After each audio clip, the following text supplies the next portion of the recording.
Créer de toutes pièces un événement comme ça, c'est pas simple, quoi. Il faut se donner les moyens, il faut aller rencontrer les gens, les élus, faut se battre un peu pour que ça marche, et puis ça marche, quoi. Je trouve ça très important, j'allais dire la délocalisation théâtrale, mais non, puisque le théâtre est partout. Mais voilà, de pouvoir offrir à tous les publics, même dans des villages, un festival de qualité avec des pièces, voilà, tout ce qui est d'inhérent à la qualité, selon moi, c'est-à-dire un vrai questionnement sur le monde, sur l'humain, sur quelque chose qui nous éveille. Et non, honnêtement, je ne connais pas d'autres festivals aujourd'hui qui offrent une programmation aussi éclectique. C'est passionnant parce qu'en fait c'est un mélange de pièces de jeunes auteurs, mais c'est aussi des pièces qui ont été cherchées dans le sud de la France, un festival très célèbre que je n'aimerais pas. Et donc en fait c'est un mélange de tout ça, et on a vraiment des pièces il y a des pièces pour tous les publics. Il y a toujours quelque chose d'un peu élitiste sur Paris qui fait que il n'y aurait pas du tout la même ambiance qu'il y a ici. À Paris, on ne discute pas forcément après avec les artistes, on est très critique, comment je pourrais dire ça ? C'est pas la même démarche en fait. Ici, en fait, c'est vraiment la convergence de tout le monde, quoi. C'est du tout public, pour la plupart des spectacles. Il y a même des pièces en anglais. Tout le monde s'y retrouve ici.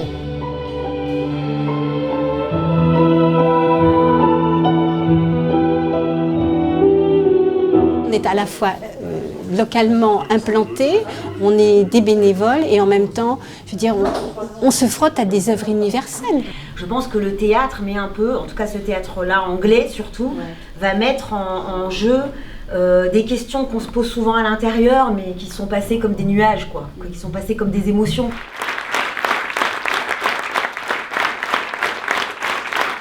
Dès le départ, c'est quelques habitants de Colla-Forêt qui se connaissaient, qui ont lancé ça, des passionnés de théâtre, et des acteurs aussi.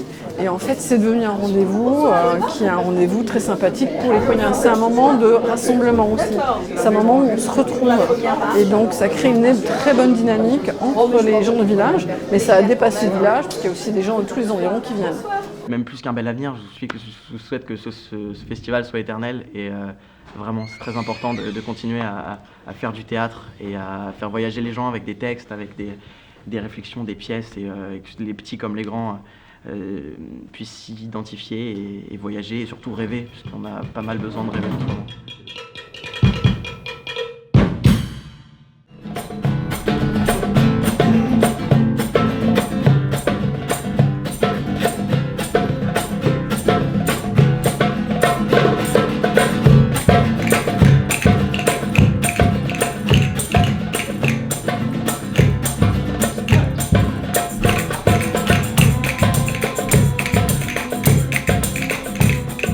Il y a un côté vraiment magique de voir que des gens ont envie de se retrouver. Voilà, on est samedi soir, il va être 21h, les gens vont faire le déplacement pour se retrouver, voilà, dans cette salle avec nous pour vivre ensemble une expérience qui sera unique.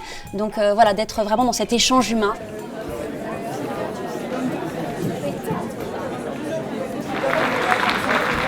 En fait, c'est pas que c'est important de raconter une histoire, c'est que c'est un besoin. En fait, c'est un besoin, et le besoin de raconter des histoires, tu as des écrivains, tu as des musiciens qui... Et moi, c'est le support que j'ai trouvé, moi, qui me convient, entre guillemets, le mieux, pour raconter des histoires, mais c'est vraiment un besoin presque physique. Quelle résolution prendre? À quel remède recourir? L'affaire qui nous intéresse actuellement. Il ne faut pas tant se demander comment les choses se sont passées. Fâcheuse nouvelle pour un cœur amoureux. Je préfère aller au théâtre qu'au cinéma, ça c'est évident. Évident. Parce que au cinéma, c'est bien la salle noire, on est ensemble. Mais il n'y a pas entre spectateurs quelque chose qui se passe. Puis il ne se passe rien avec les acteurs, évidemment. C'est figé. Tandis que là, il se passe quelque chose. Il y a un courant entre les spectateurs eux-mêmes et puis entre les gens qui sont sur scène et nous. Hein. Donc c'est un plaisir bien plus intense. Et c'est dommage que parfois, il effraie un peu.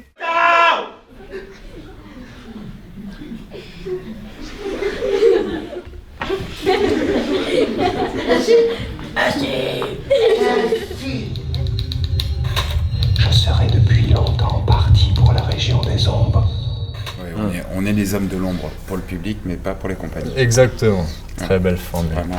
La meilleure récompense, c'est quand tout est fini, que tout le monde part et que tu as les comédiens et les techniciens qui viennent te voir et disent merci pour l'accueil, c'était mortel, c'était super, on a bien rigolé, on a bien bossé, tout s'est super bien passé. Enfin, moi, en tout cas, c'est pour ça que je fais ce taf. C'est vraiment pour la rencontre humaine déjà. Et après même, c'est vrai que bosser pour des super spectacles comme sur ce festival, parce que c'est vrai qu'il n'y a que des super spectacles dans ce festival, c'est toujours hyper plaisant. Sans doute, quand tu dis ça, un génie assez beau pour toutes les fabriques de ces gentillesses d'esprit, de ces galanteries ingénieuses à qui le média également dans le monde autour de tous les soirs, c'est changement de lumière, changement de plan de feu, parce que changement de spectacle. Donc c'est un rythme assez effréné, comme tu dis. Moi, quand j'étais petite, que j'allais au cirque, j'étais toujours fascinée. C'était fini et déjà on les voyait grimper au mât pour tout démonter. Ah, c'est un peu ça. On démonte, vite, le suivant.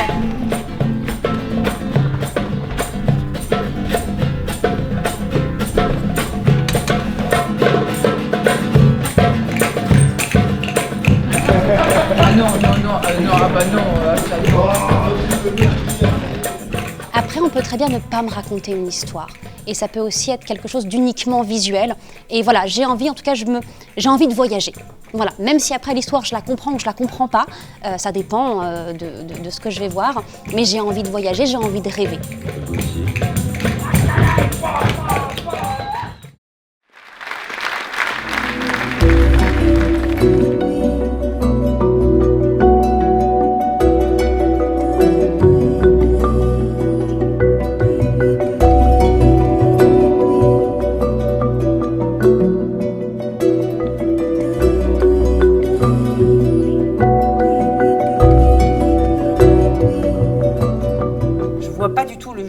Comme un théâtre moins bien que le théâtre pour adultes. Donc je ne me sens pas blessée qu'on dise c'est du jeune public. La différence entre la culture et l'art, par exemple, si on prend ces deux mots qui sont souvent confondus, donc la différence c'est que la culture donne des outils et que l'art tente de donner un sens.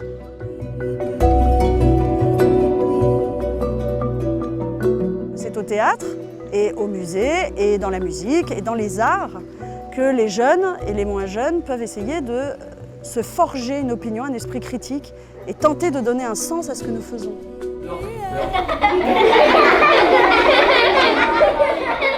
Un spectacle, c'est pas que les comédiens, c'est aussi toute une équipe derrière. Il y a le metteur en scène, voilà. Il y a le théâtre qui accueille. Il y a le théâtre qui nous accueille, il y a vous, le public, parce que sans vous, ça sert à rien pas de théâtre. Donc voilà, c'est toute une équipe. C'est très important que les municipalités, les écoles emmènent les enfants au théâtre parce que même s'ils y vont pas, même si c'est pas la culture familiale, eux ils apprennent, on devient spectateur, on apprend à devenir spectateur aussi.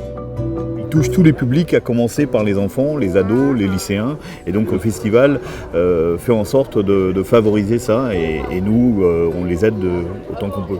Ça a commencé par les écoles de Colla-Forêt, puis très rapidement ça s'est étendu. Ils ne savent pas ce que l'on va proposer aux enfants. Mais ils nous demandent de venir. Ils nous demandent s'ils peuvent venir, quand sera le festival. Avant de faire du théâtre, j'ai vu du théâtre. Il y a des choses, il y a des pièces qui restent gravées en moi. Et sur toutes ces questions éthiques, de l'engagement, il y a des choses, oui, qui te transforment, qui transforment ton regard.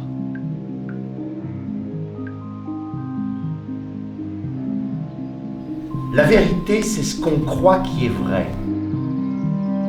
Vous suivez là, je vais trop vite. Ça va? Ça va. Alors. Je crois que l'art doit mettre en colère. Enfin, pas que, mais si tu veux, moi j'aurais tendance à dire qu'il doit permettre de rire ensemble des choses qui nous angoissent, qui nous terrifient, nous mettre en colère pour qu'après on ait envie d'agir, pointer du doigt, alerter sur des choses. Je pense que c'est au public à faire le travail après. J'ai des ailes aux talons, je vole par-dessus. C'est extraordinaire, c'est vraiment, c'est au-delà des murs, tous frères, tous sur la même planète.